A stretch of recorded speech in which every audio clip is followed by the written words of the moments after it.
Pastor Peter John Chibago, mchungaji wa kanisa la Waadventista wa Sabato kutoka Afrika, nchi inaitwa Tanzania. Namshukuru Mungu niko mkoa wa Dar es Salaam na ninachunga mtaa unaitwa Kimara.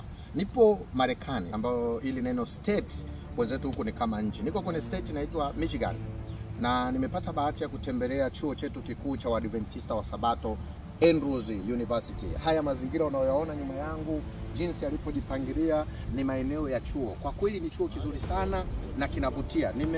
Nimepata bahati ya kutembea maeneo machache ndani ya kanisa kama nilivyokueleza mwanzo, lakini nimevutiwa kwa kweli kufurahia mazingira ya hichi chuo.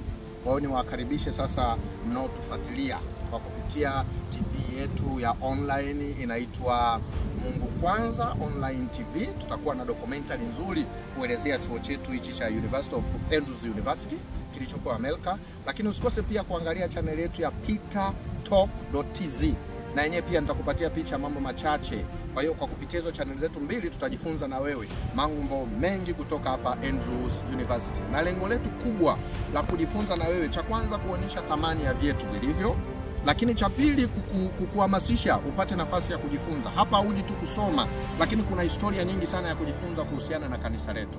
Kwa hivyo mimi nikuencourage na nikuombe pitia makala hii, lakini lengo kubwa la hili makala ni kukuonyesha vya kwetu na thamani yake, na kwa kupitia hapo uone thamani na wewe pia kuja kujifunza mambo mazuri kutoka hapa kwenye chimbuko la Waadventista wa Sabato. Kama mnavyojua historia ya Mama Ellen G. White, na hapa kuna historia yake pia kama ya John Andrews mwenye jina lake, ambao naye kuna historia fupi iliyosababisha hichi chuo kiitwe kwa jina lake na utendaji mkubwa aliofanya ndani ya hili kanisa. Kwa hivyo nikukaribishe, hebu tembea pamoja nasi kwenye hii safari. Kila tutakapokuwa tunajifunza, tunachambua, maana tutakuwa hapa Andrews University, lakini pia tunatembelea kwa Michigan kwa Ellen G. White ambapo aliishi, alikufa hapo, na historia chache ambazo tutaziona hapo. Kwa hiyo mimi nikukaribishe, jiandae, tutembee pamoja safari hii, tujifunze ukuu wa Mungu na namna kazi yake ilivyoenda kwenye hii nchi ya Amerika na kutapakaa ulimwengu mzima. Karibu sasa tuanze safari hii kipengele kipengele. Tutaangalia kanisa kubwa hapa Andrews University ndani, lakini tutapata bahati ya kuangalia gym ya mazoezi kwa ajili ya kujiweka fiti, lakini pia tutapata bahati ya kupata historia fupi ya John Andrews aliyezaliwa mwezi wa 7 tarehe 22 mwaka 1829. Historia yake, maana jina lake ndio limeitwa hichi chuo. Kwa hiyo usikose, hayo ni machache niliyokuhadisia ambayo tutatembea nayo ili kuweza kujifunza kwa kina kuhusiana na vya kwetu. Mungu akubariki.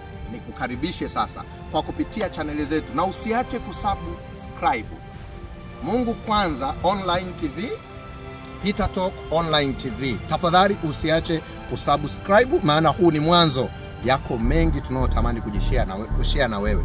Usipange kukosa safari hii. Mungu akubariki. Karibu tuweze kwenda pamoja.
Namshukuru tena Mungu, nimebahatika kufika kwenye kanisa kubwa sana hapa Andrews University. Ndio kanisa ambalo linatumika kwa ibada na liko ndani ya chuo, ingawa inaaminika hapa kwa sababu maendeleo mengi ya hapa yamesababishwa na hiki chuo cha Waadventista wa Sabato. Kwa hiyo makanisa yako mengi. Ina maana nje hapa kuna almost kote hapa makanisa 8 ya Waadventista wa Sabato. Lakini hili unaloliona ndilo kanisa kubwa sana hapa chuoni na ni la kisasa. Nimejaribu kuangalia technology walioitumia hapa ndani. I say hawa watu wako mbali. Tunaweza kuadapt na kujifunza hichi kitu. Hebu angalia jinsi design ilivyo pale mbele, jinsi mifumo ya shooting zilivyo, lakini pia ndani ya kanisa kuna utulivu mkubwa, hata sitting zake. Angalia vitu vinavyokaa, ni vya kisasa. Kweli inaonekana you feel the presence of God. Unaona kabisa hapa kuna uwepo wa Mungu. Kwa hiyo nimemshukuru Mungu kupata bahati ya kufika kwenye kanisa kubwa, na hii imeni-inspire mimi ninaporudi nyumbani ili kuweza kubadilisha mitazamo yetu katika maendeleo ya kimakanisa. Jamani, Mungu awabariki sana na nimefurahi kuwa hapa.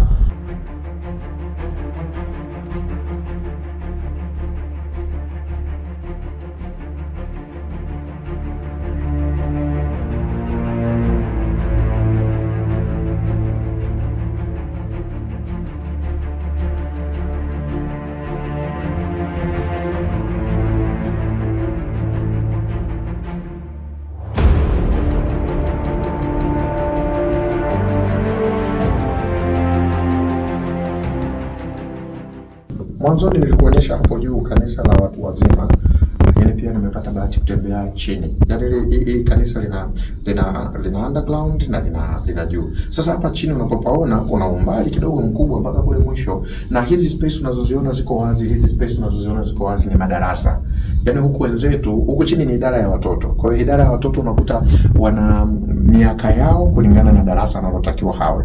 Kwa hiyo kwa ujumla wake ni kanisani, lakini naweza nikaita shule kwa sababu chini kuna madarasa almost yanazidi mengi, 1 2 3 4 5 6 mara 2, madarasa 12. Kwa hiyo asubuhi watoto wanakuwa chini hapa na wanaingia kwa madarasa yao, na ukiingia huko ndani eneo ni kubwa sana. Kwa hiyo kuna walimu na wanafundishwa, na nimefurahi kugundua kwamba hata wazazi wasiosali hapa huwa ibada za watoto zinaanza mapema sana. Kwa hiyo wazazi huwa wanawaleta watoto kwanza, wanafundishwa mambo yao hapa, kisha wakiwachukua watoto ndio wanaenda kwenye kanisa la watu wakubwa.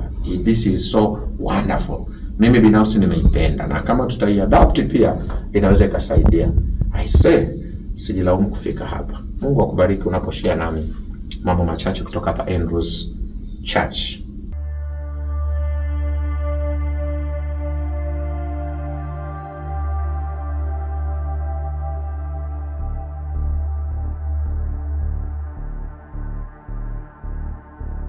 Ninamshukuru Mungu.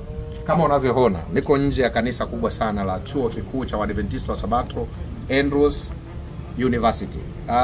Hili kanisa lina floor 3, kuna chini, kati na juu, na hapa tunapopaona ni kati sasa, ambapo kuna kanisa kubwa ambalo watu wanasali hapo ndani, na inakadiriwa zaidi ya watu 3000 wanaweza kusali kwa wakati mmoja. Lakini kingine cha pekee hapa wana shule ya Sabato, na hiyo shule ya Sabato hapa haichukuliwi kama dini, inachukuliwa kama shule kama zilivyo shule zingine, na haichukui tu watoto wa Adventista wa Sabato, inachukua watoto wote. Kwa hiyo kuna wazazi ambao sio wa Adventista wa Sabato, itaweza wa Baptisti, wa Roman Katholiki, wa Lutheran, ambao kila Jumamosi alfajiri na mapema wanaleta watoto wao kwenye shule, wanafundishwa kwenye shule, wakiisha kumaliza na watoto wao wanawachukua na kutawanyika. Kwa hiyo hiki nimejifunza na nimeona kumbe na sisi kwenye nchi zetu za Afrika tuna uwezo wa kujifunza kitu cha namna hii, na ikawa njia nzuri sana ya uinjilisti. Baada ya kuweka effort kubwa ya milioni 8, tunaweza tukainvest pesa kutengeneza madarasa mazuri ya kisasa, ambapo tukawa tuna shule za Sabato ambazo hazibagui madhehebu. Yoyote ana uhuru wa kuleta mtoto wake, na kwa kupitia njia hiyo tunaweza kufanya kazi kubwa sana ya kubadili watu wengi kutokana na njia hata ambapo nikuombe wewe unayemtazama na kunisikiliza, hebu ichukue hii kama challenge, especially kwa nchi zetu za Afrika. Tuadapt hichi kitu, kinaweza kikatuletea matokeo bora. Mind you, zingatia hili. Effort ya adhara itakayotumia milioni 30, ambayo milioni 30 tuna uwezo wa kutengeneza madarasa ya kisasa ambayo tukaleta watoto ambao shule yetu ni ya Jumamosi either na Jumapili, tunatoa elimu kwa watoto wote.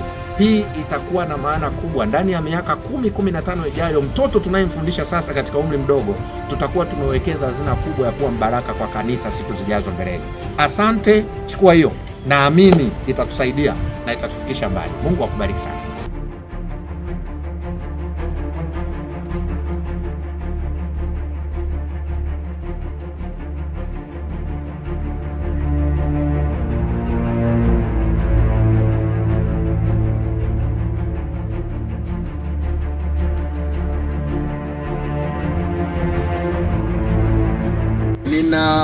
namshukuru tena Mungu. Kuna kitu kazuri natamani pia ni share na wewe ambacho binafsi nimekifurahia. Kuna picture hapa ya sanamu nje ya kanisa kubwa sana la hapa Andrews University. Na hii picha ya sanamu, huyo jinsia ya kiume anayemuona anaitwa John Andrews, na hilo jina la hichi chuo huitwa Andrews University ni heshima yake. Kwa hiyo walilitumia jina la John Andrews kama heshima ya kumheshimu kwa kile alichokifanya. Inaaminika ni miongoni mwa waanzilishi wa kanisa kwa miaka hiyo ya zamani sana. Maana inaaminika amezaliwa mwezi wa 7 tarehe 22 mwaka 1829. Kwa hiyo ni kipindi kirefu sana. Lakini huyu mtu pia amebahatika kuwa president wa General Conference wa 3 kwenye hili kanisa letu.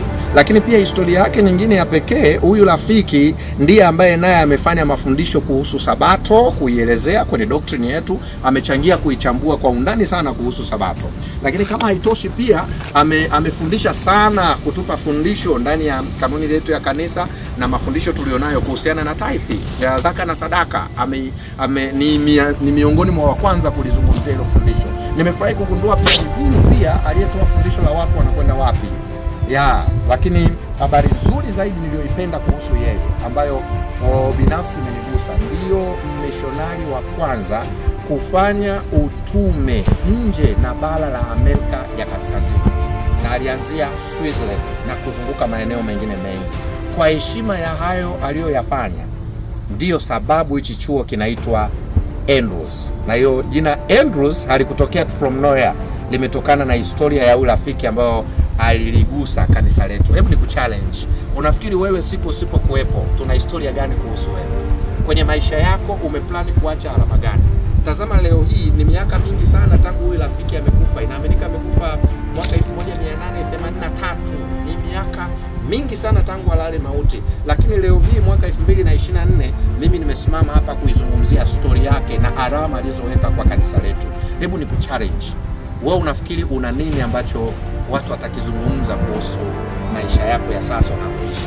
Sisi hatukuumbwa tuishi useless. Mungu alituumba tuweze kuweka alama. Makusudi Mungu aliyoweka ndani yako, nenda uyatendee kazi, kwa sababu kuna watu wengi wanakufa pasipo kutenda kile ambacho Mungu amewaleta duniani. Kwa hiyo mimi nimeichukulia kama challenge ya kugusa moyo wangu, ya kwamba mimi Pastor Peter John, siku ambapo sitakuwepo duniani, ni kipi nitakuwa nimeweka alama itakayokuwa baraka na mafundisho kwa kizazi kingine.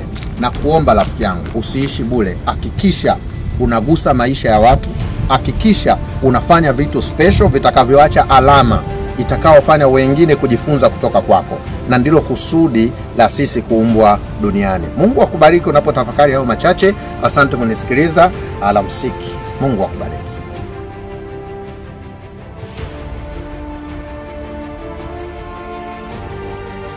Sehemu nyingine nzuri imenivutia hapa Andrews University. Hili ni eneo la kupumzika, kurefresh, kurelax. Na hili eneo lina decoration ambazo wamezifanya ni nzuri. Hapa nyuma yangu kama unaangalia vizuri kuna amri 10, 10 commandments za Mungu, lakini kuna kaeneo kazuri walivyoka design.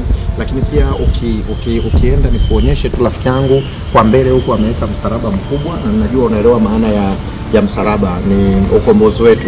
Kuna kama msalaba kazuri na sehemu za kusiti, za kukaa kupumzika, ambazo hizi sehemu za kukaa kupumzika zimeandikwa mafungu. Ukiangalia pale kuna fungu na unaweza ukakaa hapa ukarelax, ukarefresh, ukiacha msalaba, ukiacha amri za kuonyesha. Lakini kuna maporomoko pia yamedesigniwa vizuri ya maji ambayo yanaweza kukufanya kuchill. Mimi nafikiri sehemu hii ni quiet, inaweza kukufanya kuwa na connection na Mungu, lakini kupata utulivu wa akili na kutafakari vizuri. Hii nayo imenivutia. Hebu ichukue, tuiadapt, inaweza ikatusaidia. Mungu akubariki.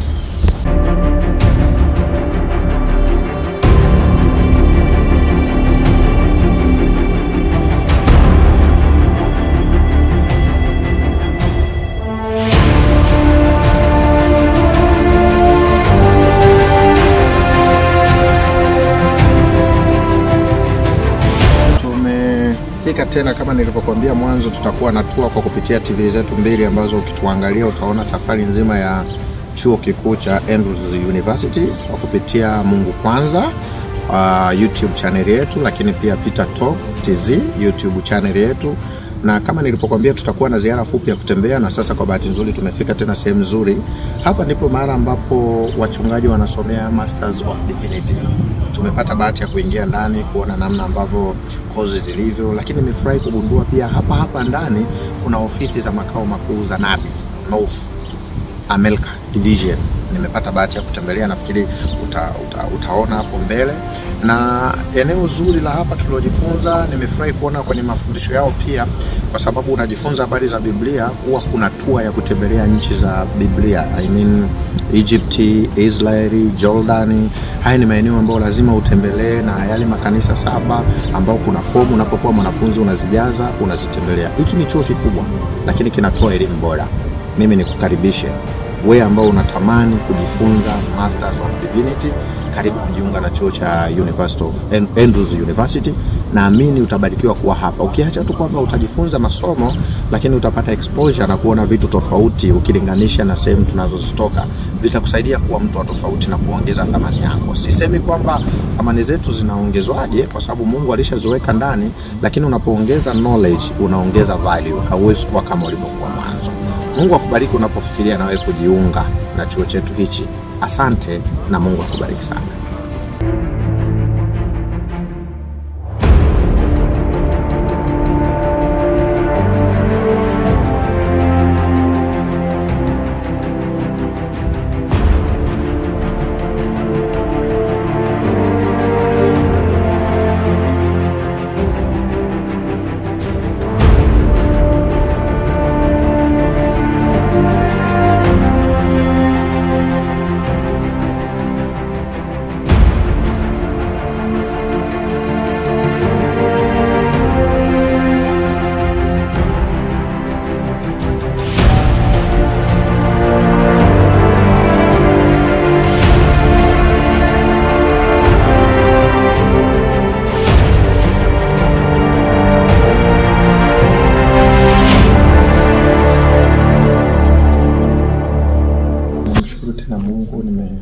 Tumekuwa tukiendelea na ziara ya kujifunza kuhusiana na chuo chetu cha Andrews University, na tumepata sasa nafasi kutembelea library kubwa inaitwa James White Library, ambayo ina chini na hapa juu kunaitwa Multimedia Center, ambapo ni eneo pia kama unavyoona kuna vitabu vingi.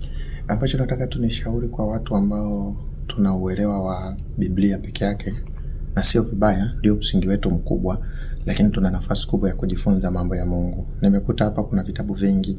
Tumetembelea hapo chini eneo ambalo lina vitabu vya Ellen G. White tu vya kutosha kabisa ambavyo vimekuwa baraka. Nimefurahi pia kuona hapa pia tuna vitabu vya Watanzania.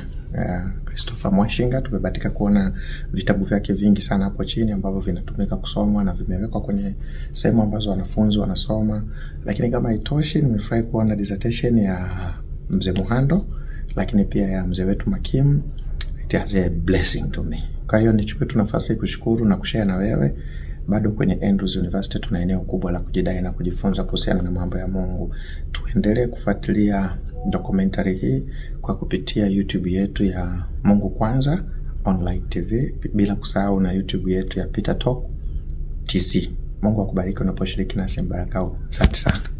Bwana Yesu asifiwe. Nafurahi tena kufika hapa kwenye library kubwa sana katika chuo chetu kikuu cha Andrews University. Hii library inaitwa James White Library. Ina partition kubwa mbili za chini na ya juu. Ina vitabu vingi sana. Inaaminika pair, nikisema pair ama pieces, ziko almost milioni na. Kwa hiyo unaweza kukuta pair moja inabeba zaidi ya vitabu 100 na zaidi, maana wanafunzi ni wengi. Unaweza kukuta pair moja ya vitabu unatakiwa usome na wanafunzi hata 80. Kwa hiyo tunaposema pair milioni na, maana yake ukihesabu kwa kitabu kimoja ni kuzidisha hata labda milioni na mara 4, mara 5, mara 6, mara 10. Kwa hiyo ni library kubwa sana na ina vitabu vingi. Nimefurahi hapa ndani pia kukutana na vitabu vilivyoandikwa na Watanzania, Pastor Christopher Mwashinga. Nimekuta vitabu vyake kadhaa ambavyo watu wanavisoma. Nimebahatika kuona dissertation ya mzee wetu Muhando, nimebahatika pia kuona ya mzee wetu Makim. Lakini kingine kilichonifurahisha, kuna part hapo chini inadili tu na vitabu vya Ellen G. White, viko vya kutosha. Kumbe nimejifunza kwamba tuna uelewa mkubwa kuhusu Biblia, lakini tunahitaji tafsiri ya ziada kuhusu vitabu vingine. Nikukaribisha hii library si tu kwa misingi ya kujifunza kwa ajili ya mitihani, lakini kujifunza kukua na kujijenga. Na hii itatusaidia hata usikiaji wetu wa mafundisho na hata namna ya kutafakari neno la Mungu tunapokuwa na vitu vingi ndani ya vichwa vyetu. Mungu akubariki tunapoendelea na hii documentary. Usisahau kutufuatilia kwa kupitia online channel yetu ya Mungu Kwanza Online TV, lakini pia Peter Talk TZ, ili uendelee kwa pamoja nami kujifunza kuhusiana na faida kubwa zinazopatikana kwenye hichi chuo chetu cha Andrews University. Mungu akubariki.